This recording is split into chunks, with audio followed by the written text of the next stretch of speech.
Yes, good afternoon. My name is Paula McDowell. I am the program director of Redwood Family Treatment Center. Yes, I do feel like substance use and mental health go hand in hand. I think it's partly involved with the brain chemistry that happens within each of them. If we look at the disease model and how the brain is affected within that scenario for substance use, and then we look at brain, don't want to say incapacities, but brain development or brain growth that happens within a mental health disorder. People who are of sound mind would not make decisions as they would.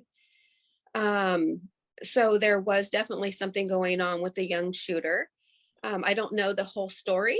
I don't know background on the shooter. I don't know anything of that sort, so I can't really go too deep into it. But I do feel like there was definitely something going on with the person who shot. In order for people to access mental health, I think more funding. It always goes to funding, and with funding comes staffing. Staffing is one of the number one things that we spend a lot of money on within the field.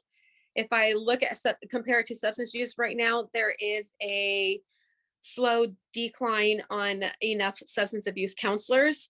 And I feel for the mental health side, we have more people seeking services than we actually have counselors. I think it also plays in part with certifying bodies and licensing agencies. Do we have our licenses being put out so people could be employed? I think with mental health, we need a lot more intervention. We need early intervention. So yes, it goes back to funding so we could have it all. If somebody's out there struggling, I would really say ask for help.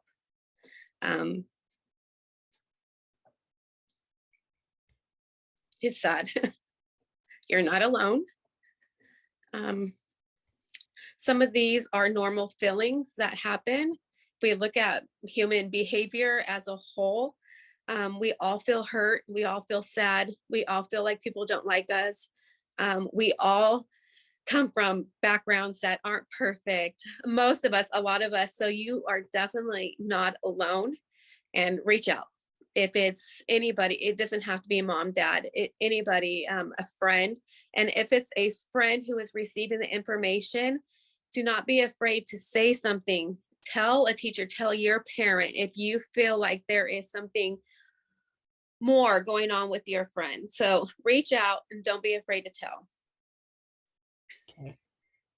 Okay.